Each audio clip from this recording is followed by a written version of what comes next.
안녕하세요. 2025년 7월 17일 목요일 시장 분석 시간입니다. 보내주신 2025년 7월 17일 주도주 분석 자료를 보면서요. 오늘 시장을 움직인 종목들, 또 그 배경은 뭐였는지 핵심만 좀 짚어보겠습니다. 오늘 자료에서 가장 먼저 눈에 들어온 부분은 어떤 거였어요? 네, 안녕하세요. 오늘 시장은 뭐랄까, 그 제약 바이오 섹터가 정말 뜨거웠습니다.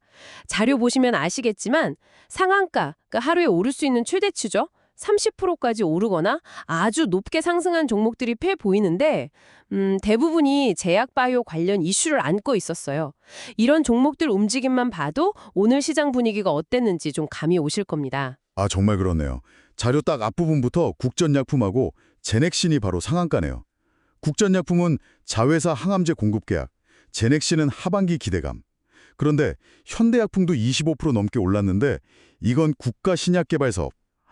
그러니까 정부 지원 과제 선정 소식이라 이거죠. 특히 이 종목들 거래량이 이거 엄청난데요. 현대약품은 어제보다 400배가 넘고 국전약품도 240배 이상. 이건 좀 어떻게 봐야 할까요? 네, 정확히 보셨습니다. 그 거래량 폭증이요. 시장 참여자들이 이 소식들에 얼마나 지금 집중하고 있는지를 보여주는 아주 강력한 신호라고 할 수 있죠. 그러니까 개별 기업의 좋은 소식들, 국전약품 계약건이나 현대약품 과제 선정 같은 거요. 이런 거랑 또 하반기 제약바이오 시장 전체에 대한 어떤 긍정적인 기대감, 이게 좀 맞물린 결과로 보입니다. 유한양행 한번 보세요. 20% 넘게 올랐는데 거래 대금이 무려 6,500억 원을 넘었어요. 와, 6,500억? 네, 파트너사인 J&J 관련 매출 소식 하나가 시장에 이 엄청난 돈을 끌어당긴 거죠. 이게 결국 해외 파트너십을 통한 성과가 얼마나 중요하게 여겨지는지 그걸 보여주는 부분입니다. 그렇군요. 그러니까 개별 뉴스 자체도 중요하지만 유한양의 케이스처럼 글로벌 파트너십이라든지 아니면 현대약품처럼 국가 차원의 지원 같은 약간 급이 다른 소식에 시장이 더 크게 반응한다 이런 말씀이시죠? 네, 그런 측면이 분명히 있습니다. 펩트론도 그렇죠. 전립선암 치료제 품목허가라는 이 확실한 성과가 있으니까 20% 가까이 올랐고 거래 대금도 2,400억 원 넘게 터졌죠. 또 일신바이오 같은 경우도 삼성바이오가 오가노이드, 그러니까 뭐랄까 연구용 미니 장기라고 할까요? 그 서비스를 시작하면서 관련 공급사로 부각되니까 15% 이상 상승한 거고요.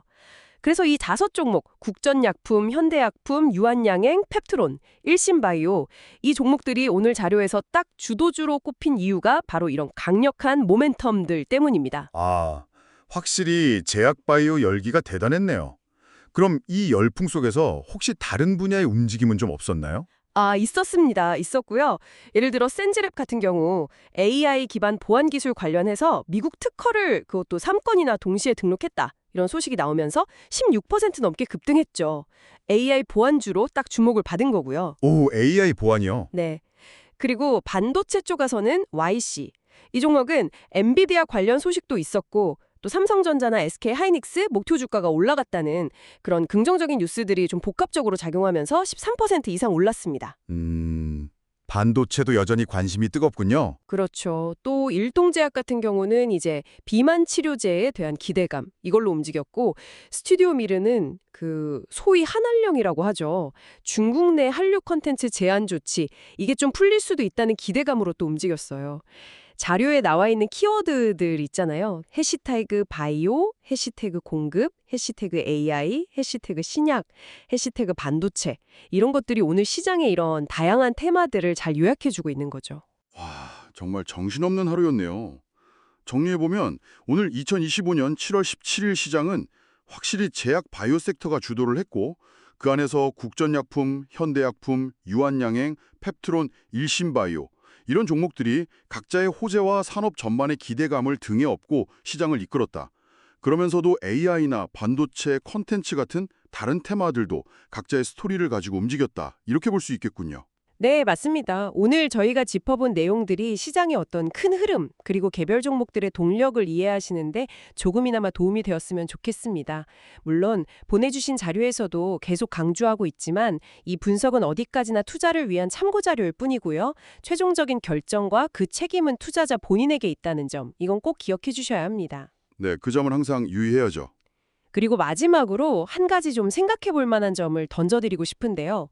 오늘 현대약품이나 국전약품처럼 거래량이 하루 만에 막 수백 배씩 폭증하는 이런 현상이요. 이게 물론 뜨거운 관심의 증거이기도 하지만 혹시 이게 너무 단기적인 가격 변동성이 커질 수 있다는 어떤 경고 신호는 아닐까? 뭐 이런 부분도 한번 잠시 고민해 보시는 건 어떨까 싶습니다.